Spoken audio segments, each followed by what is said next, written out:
maybe for love, but also for money. Why would you want to marry the guy that hit you in the mouth? Because I think that if you do something like that one time, that chances are you'll probably do it again. And I'm talking about Ray Rice. Now, I think Ray Rice is going to be on his P's and Q's over the next couple of years because he has to, because he's in the spotlight. But what happens 5-10 years down the road when Ray Rice is out of the NFL for many years and him and his wife are out and they're arguing, Janae, and they're arguing and they've been drinking? Chances are Ray Rice going to hit her again.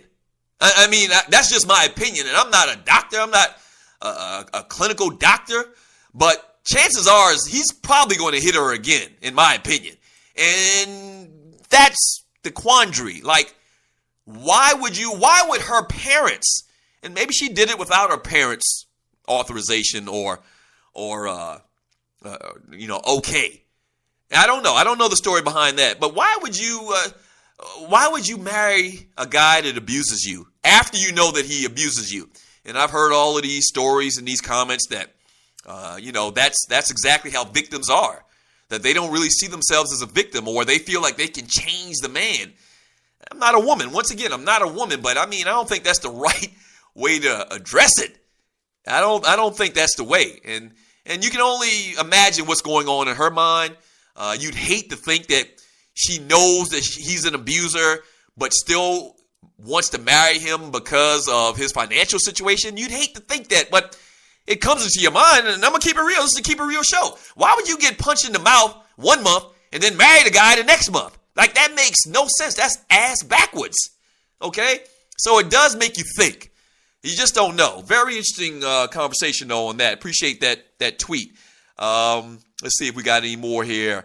We got another one from Mike. He says, may never be more than a journeyman quarterback at best, not elite, not franchise quarterback. And a lot of guys have made careers of being journeyman quarterbacks. It's not such a bad life, okay? And I guess he's jumping back to Ryan Tannehill.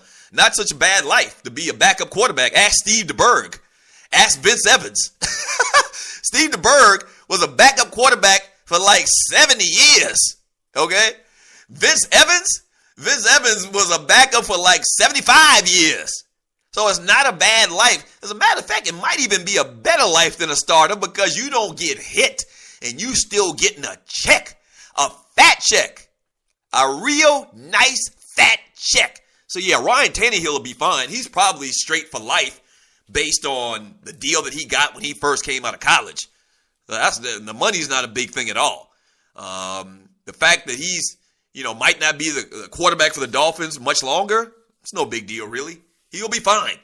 And he's probably going to have opportunities to start somewhere else as well and definitely be a backup. So Ryan Tannehill will definitely be fine.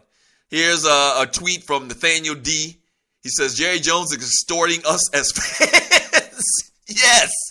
Yes, I agree 100%. And I'm not a Dallas Cowboy fan. But Jerry Jones is extorting you Dallas Cowboy fans. You know what y'all are like? Y'all like lemmings, okay? You know what a lemming is? You're a lemming. You're just following whatever. Jerry's like the Pied Piper, okay? He just builds a nice, big, shiny stadium and puts crap on the field. And y'all eat it up.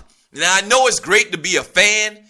If you're a Dallas Cowboy fan, if you grew up in the 70s, like I tell people all the time, in the state of South Carolina, everybody's a Cowboy fan or a Steelers fan. The reason being, my theory is because that's who we saw on TV when there were only 3 channels. Okay, there wasn't, a million channels on cable. So you had ABC, CBS, and NBC. Okay, and on CBS, you saw NFC games. So you saw the Dallas Cowboys, a little bit less Washington Redskins. So there's a lot of Redskins fans in the state of South Carolina as well. My age, and I'm talking about my age bracket. Now you have Seattle Seahawks fans, okay? You have Arizona Cardinals fans. And it's far-reaching. It's much far-reaching than back when I grew up. So if you're a fan of the Dallas Cowboys and have been since you were a young person growing up in the 70s, and you still support them now, that's the right thing to do. I agree. That's the right thing to do. But you can't get mad okay, when your team loses every week because it has a horrible product on the field. Okay? You have to start calling out Jerry Jones. And people do it, but I don't think they do it enough. I think Jerry's got a formula that he's figured out. Yeah, they won Super Bowls in the 90s with Jimmy Johnson. But guess what? You don't necessarily have to be a Super Bowl because the Dallas Cowboy brand is so big that Jerry can trot anything out there and the Cowboy fans are still going to pay to come see him. And their water cooler talk, whether the Cowboys win or lose, you're going to talk about them. You're going to talk about them. They're like the Lakers in basketball and the Yankees in baseball. No matter what, you're going to continue to talk about the Dallas Cowboys. And their fans love to say this is the year. And their detractors love to say they suck. And if you were right here in front of me right now, you see me holding up two thumbs, turning them down. You suck. The Dallas Cowboys suck. And once again, I picked the Cowboys to win no more than 5 games this year. But Doug, they've got a couple of wins already. I don't care. I had them penciled in to win the St. Louis Rams game. So that's nothing here or there. I have the Dallas Cowboys winning 5 years. If you're a Dallas fan, tell me I'm lying. Look at your schedule. You shouldn't win more than 5 games. Your offense sucks, or your defense sucks, Your offense is great, but your quarterback's got a bad back. You need a backiotomy. So you can't depend on him. He's missed 2 days of practice this week. And he throws interceptions in bad situations at the worst time in the world. Your quarterback, your coach, Jason Garrett, he loves to pass the ball. He's pass happy. The Cowboys suck. They do. And I'm not a Cowboy hater. Damn it, I don't care if you call me a hater. You can call me whatever you want. Your team sucks. Yes, Nathaniel B. Baker says, you're lying. We will win at least 8 this year. You're wrong, sir. You are not going to win 8 ball games this year. I promise you that. Remember this date, Nathaniel D. Baker. You're not going to win 8 games this year. Don't go anywhere. Keep it locked. It's the Doug Stewart Show.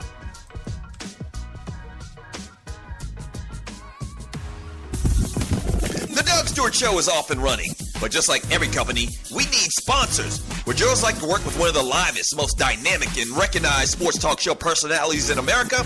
By the way, that's me. Getting in on the ground floor? Well, call us at 770-847-0536 or email me at doug@thedugstewartshow.com and let's do business. From the smallest company in Atlanta to the biggest brands nationally and worldwide, shawty. People know me and the Stews brand in these streets. Holla at you both. Once again, the number is 770-847-0536 or email me at doug@thedugstewartshow.com. Yes! This your folk, Doug Stewart. Want to protect you and your family from life's unexpected mishaps? Then join 7. Join 7 is a prepaid legal company under the umbrella of the Protection Group. Join 7 is the only group benefit or motor club in the U.S. that offers auto reimbursement coverage, key replacement coverage, roadside assistance, gives you a current Medi-File, prescription savings, and a fully encompassed prepaid legal benefit that includes identity theft. They got your back. The average combined cost to purchase these benefits individually is over $850 a year. Join today and take advantage of all 7 for $17 a month. They've been around for over 20 years, so check them out by clicking on the banner link on my page, thedugstewartshow.com, or the app. Just go ahead and join 7. I'm always saying get with the times. Stop acting like you at your mama house, calling that girl you met at summer camp 2 states away, and your mama screaming out, I know you better not be talking long distance running up my bill with that little hussy girl. Well, get with the times with your long distance charges. Presenting Univon. Univon offers unlimited worldwide calling to 60-plus countries for $14.99 a month. No contract, no activation fee, and no cancellation fee. Users can call anytime using their mobile phone or home IP phone. So stop flushing money down the drain. Get more details by clicking Univon's link banner on thedugstewartshow.com or the link on the DougStewartShow.com app. Try out Univon and call your peoples like you not at your mama house.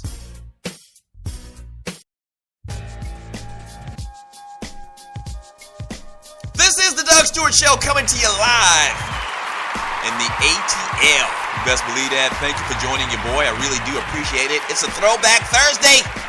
And Throwback Thursday, we talk to some of the biggest names in sports. Talk about some throwback stuff, throwback themes. Like, how about this? In 1993, Charles Barkley and Nirvana were guests on Saturday Night Live. Saturday Night Live been on for about 50 years itself. But they're all still new shows, new tapings. Like Sanford and Son. Sanford and Son was only on for like 5 years. People don't realize that. But it's lived in infamy. Still around in 2014. Thank you for joining your boy. The number is 443-820-338. And you can also text me at 770-847-0536. Hit me on Twitter. That's the best way and the easiest way. Hit me on Twitter or on Facebook. Twitter and Instagram. My handle is The Doug Stewart Show. The Doug Stewart Show, all one word. That's how you can check me out on Twitter and Instagram. Talking about the greatest sitcoms of all times. And last night, Blackish premiered. What do you think about the show? Still asking that question. I'll read a couple more of your responses. What do you think about Blackish if you saw it last night? It's kind of like trending. Like if you look at what people are talking about, I've seen it on a couple of lists. People are talking about the show Blackish. I actually like the show. I've seen a lot of talk about they don't like the show and it's playing up the stereotypes. It's okay. It's okay. You know? So we're talking about some of your favorite sitcoms of all times. And we've mentioned Sanford and Son and we've mentioned Good Times. How about one of my favorite of all times? And this is a show that I still watch till today, and it comes on, I think, TV Land. It comes on some of those channels like that to show nothing but exclusive old school shows. I love Andy Griffith. I love the Andy Griffith Show. Absolutely love it. Barney Fife, one of the greatest characters in the history of characters. Love that show. Not so much Aunt B. Love Opie. Love Opie. Love Andy. Ernest T. Bass. All the little side characters. Gomer Pyle played on that show. So I love that show as well. Still watch it till this day. What's Happening with Raj, Rerun, and Dwayne and those guys love that show as well. How about this? And a lot of people may not peg me for this show, but I love All in the Family. Yes, Archie Bunker. I still watch that show today. Not quite as much, once again, not quite as much as Sanford and Son, but All in the Family was a great show. I mean, a tremendous show, and it still kind of like plays well today, 40 years after the fact. What else? The Jeffersons. Love the Jeffersons as well. Classic George Jefferson, classic character. Maybe we'll have a show at some point, I'm sure we will, a Dougie Daily question, and we'll ask the question, your favorite TV characters, because George Jefferson definitely is in the Hall of Fame of great TV characters. I mean, I'd read some stuff that they were going to do a remake of the Jeffersons, and I started thinking about some of the actors of today who could play some of those roles. Who would you cast as George in 2014? D.L. Hughley? I think D.L. Hughley might be the perfect George Jefferson. Eddie Griffin? I don't know. I mean, that would be great if you brought back a Jeffersons and just rebooted it and just made it fresh. I like it. Yeah, I think I would like that. I would love to see a reboot of the Jeffersons. Here's a couple more tweets. It says, here's from Scotty. He says, Doug, hey, what about Gunsmoke? And I guess Scotty's been a longtime Stu's listener, and I mentioned that I'm a big fan of Westerns. Like, I got the Western, most people have the Western channel on their cable package. So, man, I watched an all-day marathon of Gunsmoke. Here's the thing about it, though. I don't like the new Gunsmokes. I like the old Gunsmokes. I like the black and white Gunsmokes. For some reason, I can't get down. And once again, maybe it has something to do with the writers. They changed.